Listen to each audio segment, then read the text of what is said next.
Hari ini yang kata, hari kita dibangkitkan di padang mahsyar, hari itu manusia dah terbahagi dah. Hak Islam, satu tempat. Hak engkar, hak kafir, hak lawan Tuhan, satu tempat. Yang tinggal di situ, Nabi kata, hanyalah umat aku. Nabi kata. Maknanya ialah umat Nabi Muhammad SAW dan umat Nabi-Nabi yang mengikut Allah Subhanahu Wa Taala. Fi surati ghairi suratihi allati ya'rifun. Maka Allah Subhanahu Wa Taala untuk pertama kalinya muncul di hadapan orang-orang yang beriman kepada dia ni. Untuk pertama kalinya Allah muncul di depan orang-orang ni semua. Tapi Allah muncul atas rupa yang lain daripada rupa biasa. Wallahu a'lam. Bagaimana kaifiat dia? Allah muncul untuk kali pertamanya di situ. Muncul dia kata fi surati ghairi suratihi allati ya'rifun.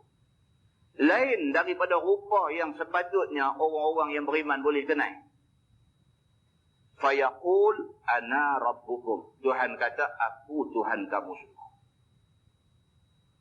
Fayaqulun. Maka orang yang beriman kata, na'udzubillahi mink. Mereka kata, kami minta berlindung dengan Allah daripada tipu daya kamu.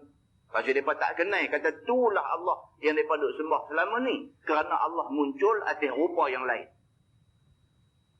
Maka kata orang-orang ni semua, na'udzubillahi minka. Kami minta berlindung dengan Allah daripada tipu daya kamu ni. Daripada nak sesatkan kami pada hari ni.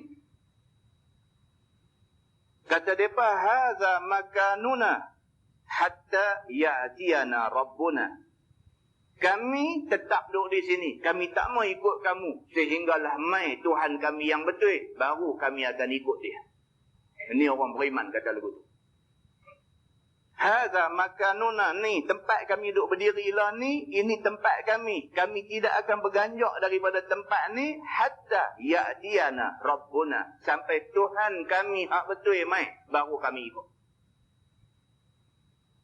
Fa iza jaa rabbuna, maka apabila mai Tuhan kami hak betul, arafnahu, kami kenal Allah Tuhan kami. Jawab orang yang beriman. Fayatihimullahu ta'ala fi suratih. Maka Allah Subhanahu Wa Ta'ala mai pula kali kedua dalam rupa Allah Subhanahu Wa Ta'ala yang sebenarnya. Macam mana? Allahu a'lam. Allah saja yang mengetahui. Esok sana baru kita tahu. Mai pula kali kedua atas rupa Allah Subhanahu Wa Ta'ala allati ya'rifuna, yang mana orang yang beriman tengok tenang dengan izin Allah Subhanahu